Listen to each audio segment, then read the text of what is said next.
नमस्कार बच्चों, आज हम पढ़ेंगे कि समय संस्कृत में किस प्रकार से देखा जाता है। जैसे आमतौर पर हमारी भाषा में हम क्या पढ़ते हैं, बजे, सवा, साढ़े और पौने।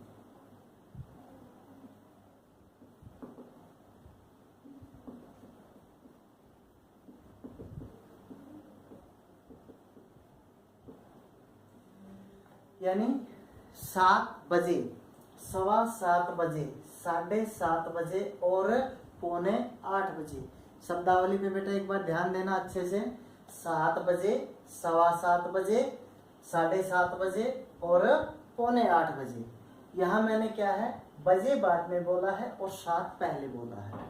इसी प्रकार सवा 7 बजे, सवा पहले बोला है, 7 फिर उसके बाद और बजे सबसे अंत में। 7:30 उसी तरह से, साढ़े पहले बोला है, 7 उसके बाद और बजे सबसे अंत में। पौने 8 बजे, यहाँ पे हमने 7 जरूर है लेकिन इससे अगली संख्या ले ली है, हम कम बता रहे हैं, अगली संख्या से कम बता रहे हैं। तो क्या होगा, पौने 8 बजे। क्या होगा, पौने 8 बजे। पौने पहले बोला है, 8 उसके बाद और अंत में बजे बोला है। ये हम अपनी भाषा में आमतौर पर बातचीत करते हैं तब ये संख्या बताते हैं, समय इस प्रकार से हम बताते हैं। लेकिन संस्कृत में इनके लिए कौन सी शब्दावली का प्रयोग होता है, कौन से शब्द हम समय बताने के लिए प्रयोग करते हैं? वादनम। बजे के लिए क्या प्रयोग करते हैं? वादनम। सवा के लिए हम प्रयोग करते हैं सपाद। साढ़े के लिए हम प्रयोग करते हैं साध और पौने के लिए हम प्रयोग करते हैं पादोन। क्या प्रयोग करते हैं? पादोन। यानी जब भी हम संख्या इसमें देखते हैं, समय इस प्रकार से संस्कृत में देखा जाता है। तो जहां हमने 7 बजे बोला था, इसमें 7 को संस्कृत में क्या कहते हैं? सप्त कहते हैं। यानी सप्तवादनम। सवा 7 बजे, सवा 7 बजे, सवा हमने पहले बोला था तो सपाद भी क्या है, हम पहले इसमें बोलेंगे सपाद सप्तवादनम, सार्ध सप्तवादनम और पादोन अष्टवादनम। क्या बोलेंगे? पौने 8 बोला था तो यहाँ भी क्या है, 8 को संस्कृत में अष्ट बोलते हैं, इसलिए पादोन अष्टवादनम। इसके अलावा 2 शब्द और प्रयोग होते हैं, वो होता है अधिक और ऊन। अधिक यानी ज्यादा जो होता है वो अधिक के लिए, और ऊन का अर्थ होता है कम। ठीक है, पौने 8 बजे, यहाँ 15 मिनट कम थे लेकिन हिंदी में हमें उसके लिए क्या है, पौने शब्द लगाया हुआ है, जरूरत नहीं पड़ी ज्यादा कम या ज्यादा की। लेकिन पादोन, पाद प्लस ऊन, एक भाग कम है, किससे? अगली संख्या से। तो यहाँ क्या है, ऊन का प्रयोग होता है। अब घड़ी के अंदर हम समय कैसे देखेंगे? कोई एक संख्या में ले लेता हूं यहाँ पर, जैसे 1। तो संस्कृत में इसको क्या बोलेंगे? 1 के लिए 1 और बजे के लिए क्या होता है? वादनम। 1 वादनम। क्या होता है? 1 वादनम। फिर 1:15 के लिए सवा 1 बजे, यानी संस्कृत में क्या बोलेंगे? सवा हमने पहले बोला था तो सपाद भी हम इसमें पहले बोलेंगे, सपाद 1 वादनम।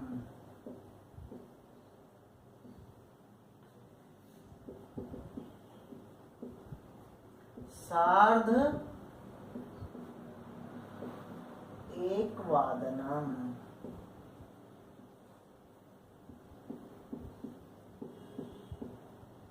1:45। यहाँ क्या करना है हमें? वही पादोन, लेकिन यहाँ पादोन 1 वादनम नहीं बोलेंगे क्योंकि 15 मिनट क्या है, किससे कम है? एक भाग किससे कम है? 2 बजने में कम है। 15 मिनट किस में कम है? 2 बजने में कम है, इसीलिए हम यहाँ इसमें क्या है अगली संख्या लेते हैं और वो क्या हो जाता है पादोन द्विवादनम। आ गया समझ में। लेकिन अभी हमने क्या पढ़ा है 1 बजे, 1:15 बजे, 1:30 बजे और 1:45 बजे। लेकिन इसके अलावा भी क्या है घड़ी में और भी समय होता है, जैसे 1:05, 1:10, 1:20, 1:35, 1:55, 1:50। ठीक है। तो यहाँ क्या करना है हमें, यहाँ हमें जो मैंने 2 और शब्द लिखे थे, कौन कौन से, एक अधिक लिखा था और एक ऊन लिखा था, इनका प्रयोग हमें करना है। ऊन जहां हम अगली संख्या से कम बताएंगे वहां पर, और जहां अधिक बताया जाएगा उसके लिए अधिक। जैसे 1:05, यानी मतलब क्या है इसका 1:05 का, कि 5 मिनट क्या है वो ज्यादा हो चुके हैं 1 बजे से, तो 5 ज्यादा है 1 बजे से, तो 5 क्या है हमें पहले लिखना है। 5 के लिए संस्कृत में प्रयोग होता है पंच। फिर हमें क्या लिखना है ज्यादा। ज्यादा के लिए हमने कौन सा शब्द प्रयोग किया था, अधिक। क्या है अधिक, और फिर वही 1:15। ठीक है। मैंने ये शब्द दोनों अलग अलग लिखे हैं, लेकिन यहाँ पर क्या है यदि इन दोनों को जोड़ के लिखेंगे तो क्या बन जाएगा पंचाधिक 1:15, पंचाधिक 1:15। इसी प्रकार यहाँ पर 10 ज्यादा है तो दशाधिक 1:15, दशाधिक 1:15। यहाँ 20 ज्यादा है तो विंशत्यधिक, विंशति बोलते हैं 20 को,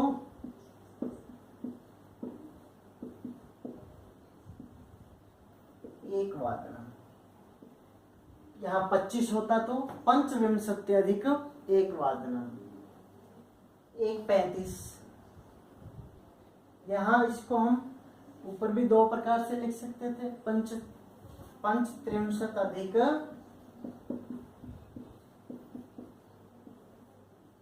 1:15, पंचत्रिंशत्यधिक 1:15। 40 होता तो चत्वारिंशत्यधिक 1:15। इसको हम अलग तरीके से भी लिख सकते थे, जैसे विंशति अधिक लिखा है हमने, तो इसमें क्या है यदि हमने इसके अंदर जो मुख्य था बेस था वो 1 बजे का माना था, तो विंशति अधिक। यदि हम इसको बेस मानते हैं 1:15, तो इसमें क्या हो जाएगा पंचाधिक सपाद 1:15, पंचाधिक सपाद 1:15। और इसी प्रकार यदि हम इसमें बेस हमने माना था 1 बजे, लेकिन अगर हम इसको बेस मानते हैं 1:30 बजे का, तो इसमें क्या हो जाता है पंचाधिक सार्ध 1:15, पंचाधिक सार्ध 1:15। आगे चलते हैं 1:55। ठीक है, हमने 1:45 था तो वहां पे पादोन द्विवादनम किया था। यहाँ पर क्या है 2 बजने में कितने मिनट कम है, 5 मिनट कम है। कितने मिनट कम है, 5 मिनट कम है।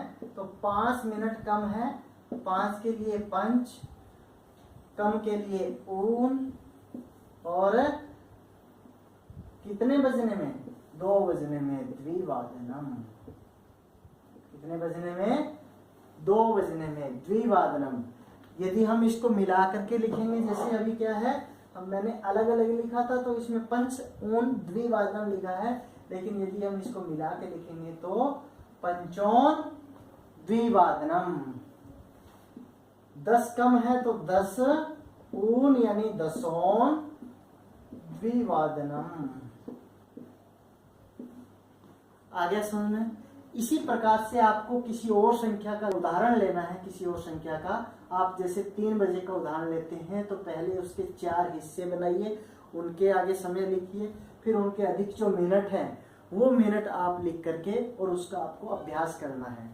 लेकिन हम क्या करते हैं, जैसे मैंने आपको संख्या में बताया था कि जो मूल शब्द थे, संख्या के जो मूल शब्द थे वो हमें इसके अंदर लिखने हैं, ना कि जो हमने लिंग के अंदर परिवर्तन किए थे वो शब्द आपको समय के अंदर प्रयोग करने हैं।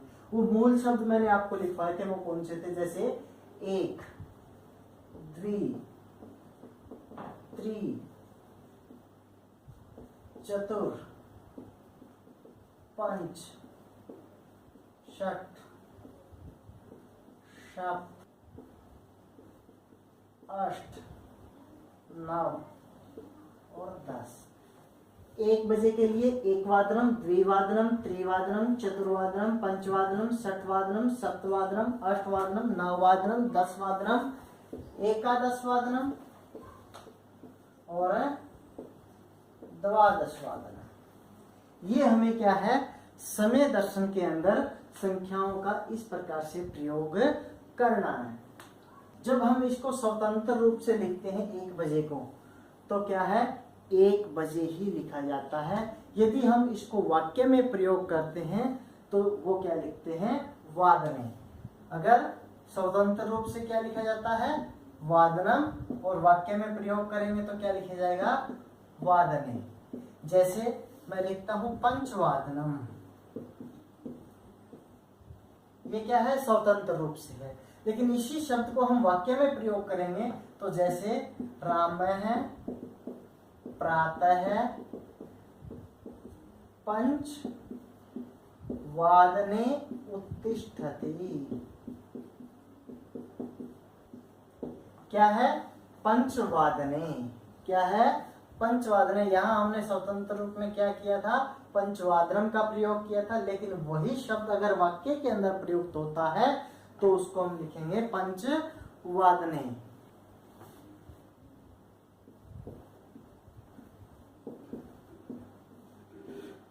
गृह कार्य आपका क्या रहेगा, पहला, कोई भी 5 संख्याओं के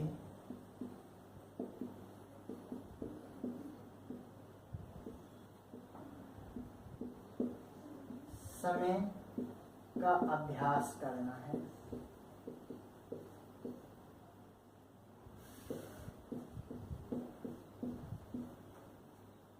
दूसरा प्रश्न,